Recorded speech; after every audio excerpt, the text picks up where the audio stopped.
Hello, hello mga bossing, good morning. Mag story time pala tayo ngayon mga bossing. I-share ko lang sa inyo kung ano yung paano ako nagsimula sa solar at saka kung ano yung unang mga pinagbibili ko, paano ako nakapag-set up ng medyo malaking DIY system na merong sa ngayon 3 kilowatt 24 volt toroidal inverter, merong battery na 5,376 watt hour, at merong solar panel na total na wattage is 1,900 watts. Sa mga bossing dati, mga 4 years ago, ito actually, alam nyo to kung ano to, power station, Picron E600 LFP. Second power station ko na to mga bossing. Kaya nito hanggang 1,200 watts na na appliances or any load. 1,200 watts. Kaya na-try ko na nito magluto using our Xiaomi Xiaomi rice cooker na 800 watts. Kayang-kaya niya. Tapos sabay-sabay pa may TV pa lahat. Kaya lang ang nito, ang medyo down nito, negative nito is 614 watt hour lang yata. 614 watt hour ang battery capacity nito. So, although na-experience ko sa kanya yung sabay-sabay, mga ceiling fans, mga ilaw, nakakapagluto sa rice cooker, na-charge sa solar. Ang solar pala nito kaya niya hanggang 400 watts maximum. Tapos dalawa yung pagsa-charge ng solar. Itong barrel connector, yung mga old na yung mga solar na portable, merong ganito, dito mo isaksak. Itong DC input na to, DC input, siya 12 volts to 18 volts 100 watts maximum. Pero pag malaki yung solar mo, ito naman hanggang 400 watts maximum. Dito mo na siya gagamitan mo na itong special na na meron ding MC4, ang kabilang end nito MC4 connector. So meron kang 500 watts na panel, pwede, kaya lang hanggang 400 watts lang yung kukunin niya maximum papasok sa battery mo. Tapos 32 volts hanggang 95 volts ang VOC ng panel dapat na gagamitin mo. Hindi gagana dito yung mga maliliit, like mga 200 watts na solar panel. Dito mo siya ilalagay pag 200 watts and below. Pero ito, ang kukunin niya is 100 watts maximum lang pag dito. Pag malaki yung solar panel mo, 550 watts, 500 watts, 400 watts, pwede dito as long as 32 volts to 95 volts ang VOC. Pwedeng series. Kung may dalawang panel ka na maliliit, pwede dito i-series mo kasi hanggang 95 volts naman siya. Tapos hanggang 400 watts ang ipapasok niya sa battery. So ang ginawa ko dati mga was 400 watts. So bumili ako ng yung Busca 160 watts. Ginawa kong dalawa. So siniris ko 160 watts, so 320 watts na siya. So ginamita, yun, siniris ko, nilagay ko, sinaksak ko dito at nasa-charge siya hanggang 320 watts.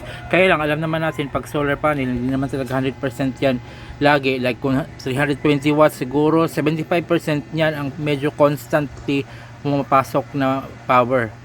So yan mga boss. Pangalawa to sa mga power station ko. Ang una talaga is yung Thunderbox Mitavani version 2 na tigna 9,000, 8,000 yata yung bili ko dati. Ito kasi nasa 23 or nabili ko 21 yata, 21,000. So yun, una yung Mitavani na 256 watt hour lang, nakulangan ako kasi ceiling fan lang at saka yung ilaw-ilaw konti, tapos hindi siya nagtatagal. So bumili ako nito, kaya napapamahal talaga ako dati pa mga boss, napamahal ako kasi may Thunderbox 9,000, ito 23,000. Magkano yun?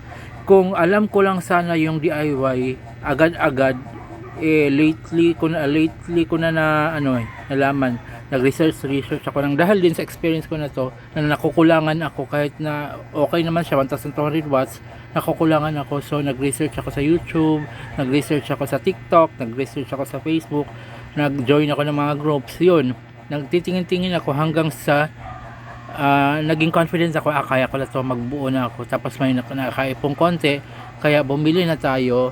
Yan mga boss. Ako lang din nag-set up niyan, walang tumutulong sa akin, ako lang talaga. Buti naman hindi nagkamali-mali yung pag ano ko, pagkukunik-kunik ko dun sa mga ano na yan, kasi isang mali mo lang pwedeng, alam mo na kung ano mangyayari, di ba? Kasi electricity yan eh, mga wires yan, positive, negative, maling polarity lang, di ba? Masira na agad, mahal yan, hindi yan basta-basta yung mga items na yan. Ito 15,000, yun 6, yan 4, yun 3, yan 2, mga ganyan. Tapos itong battery 2.5 ang isa niyan, bili ko dati 16 piraso yan, ginawa kong 80S2P. So yan mga boss, ano lang yan, yan yung dyan ako napadpad simula dito sa mga solar na to. Nag-umpisa ako sa power station na maliliit. Yung isang power station ko na Thunderbox, buhay pa rin naman hanggang ngayon. Ito buhay pa rin, buhay pa rin to, oh. Kaya lang hindi ko na to sinacharge direct sa solar panel dito, kasi meron na tayong yan. Although ginagamit ko pa rin to as backup na lang siya. Tapos sinacharge ko siya gamit ang kasama niyang charger. May kasamang charger yan, malaki. Yan, ito yung ano papunta dito. Tapos sinacharge ko lang din diyan dito sa inverter ko, na dito na ano, nasa-save yung mga solar harvest natin na 1900 watt solar panel. Diyan. Tapos dito ko lang siya sinacharge, hindi na directly sa solar panel, unlike before na ito talaga yung main natin na ano, source ng electricity, direkta papunta dito yung solar panel. Pero ito ngayon, gumagamit na tayo ng charger, tapos yung charger nakasaksak doon sa saksakan na nakasaksak dito sa ating inverter. So yan mga boss, pinakita ko lang sa inyo kung saan napadpad yung pag-ano ko. Nahumaling lang talaga ako dati nito, natingin ko, ang ganda ng solar, no? Kasi wala ka na, kung ano, makakasave ka ng kuryente. Pag dadaan ka ng mga ganito, at saka yung mas maliit pa na Thunderbox, hindi ka makakasave ng kuryente. Kasi mahal siya, tapos ang haba ng panahon mo babawiin yun. Para lang sa konting kakarampot na nasisave mong kuryente. So, hindi siya advisable. So, kung kaya nyong bumuo agad ng ganyan, huwag na kayong dumaan sa mga power station mga boss. Pero kung gusto nyo naman convenience lang, hindi nyo naman talaga kailangan ng solar, nag-work from home kayo, kailangan nyo lang ng backup electricity in case na may brownout, at saka may work kayo na online ganyan sa bahay, so need nyo na mga ganito. So ilagay ko pa rin dyan sa baba kung saan ko to binili. Magandang klase din ito mga boss, kasi kaya niya hanggang 1200 watts, oh. 1200 watts. Tapos pwede ka rin mag-charge dito ng mga laptop, cellphone hanggang 100 watts type C. Yan, maraming saksakan yan ng boss. Saka sobrang ganda nito. Sobrang ganda din ito. Kaya lang medyo mahal. Pero kung kaya mo namang mag-set up na agad-agad ng mga ganyan, at saka malaking battery, or kung kaya mong dumiretso sa 48 volt system, yun talaga ang pinaka the best. Ako, if I could turn back the hands of time, diretso na ako sa 48 volt solar DIY system. Pero ito 24 volts, so okay na rin. Pero mas maganda talaga yung diretso ka na sa 48 volts na DIY ganyan. 48 volts battery, 48 volts na inverter, 48 volts na MPPT SCC, tapos panel na 6 na 550 watts, yun mga pangarap ko yun. Pero hindi ko alam kung kailan ko matutupad yun, pero okay na rin ako ngayon sa ano, kung anong meron ako. Thankful na ako kay Lord dyan, kasi ito bigay niya sa akin to. Tsaka ito ngayon 24 hours na talaga na wala tayong ginagamit na Mercy or Meralco. Dito lang tayo naka ano.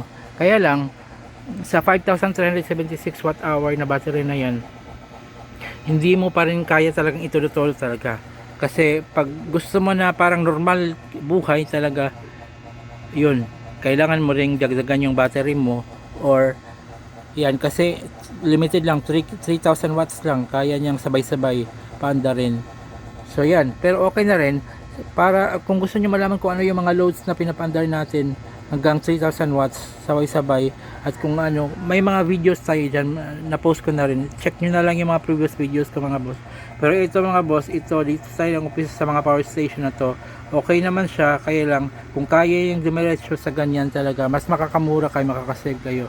So yan mga boss, hanggang dito na lang itong video nito kasi ang dami ko nang sinabi.